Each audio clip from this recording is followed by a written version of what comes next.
Okay, so today we're going to look at reactivity and redox, which will link into all our work on metal extractions and then the big old scary electrolysis.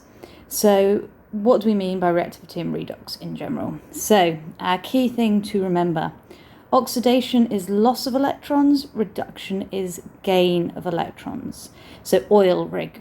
This is how most of the time we identify what has lost the electrons in the reaction and what has gained electrons in the reaction, what has been oxidized and what has been reduced.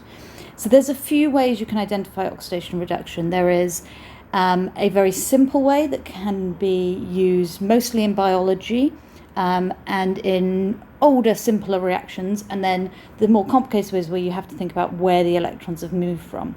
So the three different ways that we can decide if something has been oxidized and reduced. As we've already said, electrons, oxidation is loss of electrons, reduction is gain of electrons.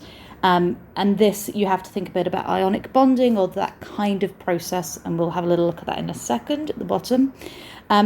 Often in biology, it can be defined as hydrogen by the hydrogen. If hydrogen is lost from a reaction, if it comes off of an element, it would be, that element would be oxidized. And if it is added to an element, it would be reduced. So one of the ways to think about this is if we took carbon and two hydrogen molecules to make methane. If you think about this in terms of the covalent bonding, at the beginning, the carbon has the 4 electrons on it. Oh, that's a very dodgy diagram, but you get the gist. And at the end, the carbon now has the 4 hydrogens attached, and the electrons from the hydrogen are being shared to the carbon. So in this case, you could see it as the carbon, by gaining hydrogens, has also gained electrons. It's now got 8 electrons in its outer shell instead of the original 4. So it's reduction. The carbon has been reduced because it has gained hydrogen and therefore gained some electrons. Obviously, if we then took the hydrogens back off of the carbon, they'd take their electrons with them, and the carbon from the methane would lose electrons, so it would be oxidized. So this is one way we can look at how it's the same thing. Losing hydrogen would cause a loss of electrons, so you would be oxidized. Gaining hydrogen, you're putting extra electrons in, and it would be reduced. In a similar way, and this is where the word oxidation makes the most sense, is you could look at oxygen being gained or lost from an element. So a gain of oxygen would be oxidation. You're adding oxygen on, so the thing is oxidized. You're adding oxygen to it. Or if you lose oxygen, it would be reduced. And this is most obvious if we think about reacting magnesium with oxygen gas to make magnesium oxide. Now, if you remember back to your ionic bonding work, in the magnesium oxide, we know that the magnesium has lost 2 electrons and given them to the oxygen. So we know we have an Mg2+ because it's in group 2, and that we have an O2- because the oxygen has gained the electrons. So this is how adding oxygen would count as oxidation. By adding the oxygen to the magnesium, it has lost electrons. It's given its electrons away. The magnesium has been oxidized. If we lost the oxygen again, if we did this reaction in reverse, the oxygen would give the 2 electrons back to the magnesium. You would lose the oxygen, but the magnesium would gain electrons, so the magnesium would be reduced if we went back the other way. So all of these things actually mean the same things. The loss of hydrogen is the same as the loss of electrons. The gain of oxygen is the same as a loss of electrons. But you don't need to work out how the electrons are moving if you see this reaction. You can see oxygen has been added, so you know it's being oxidized. You could see hydrogen is being added here, so you know the carbon is reduced. So how does this link to our reactivity? Well, if we look at our metals first.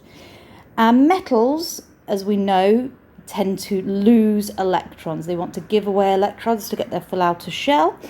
So things that are higher up our reactivity series are the most likely to give away their electrons. So potassium is the most likely, then sodium, then calcium, then magnesium, which means they are easier to oxidize. It is easier to make them lose electrons.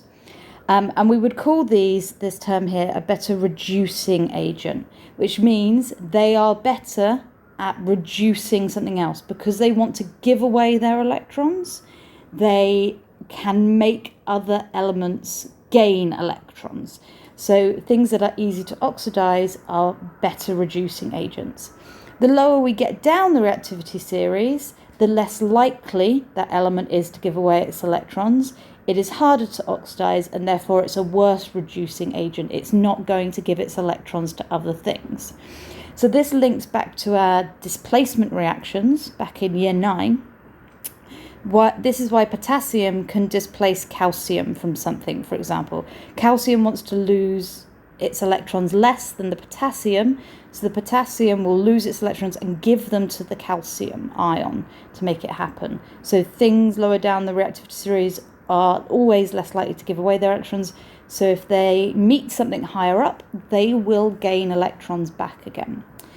In the other way, if we go to the non-metals, obviously these behave the opposite. We know from our ionic bonding that they want to gain an electron, they want to accept electrons. So the higher up the reactivity series you are, the more likely you are to accept an electron. You are easier to reduce, you gain electrons more easily. So you are a better oxidizing agent. You are more likely to cause something to lose electrons in this case. So our best oxidizing agent on here would be fluorine. Lower down the reactivity series, the less likely you are to accept electrons, the harder it is to reduce you, so the worse oxidizing agent you are. And this is the same as when we looked at our halogen displacements. Fluorine is most likely to accept electrons, so it's most likely to react. If it meets like an iodine, it is going to take the electrons off the iodine. It wants to accept the electrons more than the iodine does, so it will displace the iodine from a compound. Now, at this point, that's as far as you need to go in GCSE, recognizing oil rig and oxidizing and reducing agents. Some people like to know what this means in terms of things fitting together, so you stop now if you don't want to. But we can put these together into a sort of reactivity grid. Now, to compare metals and non-metals, we have to obviously show them all doing the same reaction. So in this case, everything is being reduced. Everything is gaining electrons on this side. And if it has a positive number up here, it wants to gain electrons. If it's got a negative number, it does not want to gain electrons. These want to be reduced, these want to be oxidized effectively. So as you can see, our metals, our reactive metals towards the bottom here, they do not want to be reduced. They are good reducing agents. And our non-metals up here, our fluorines, our chlorines, they want to be reduced.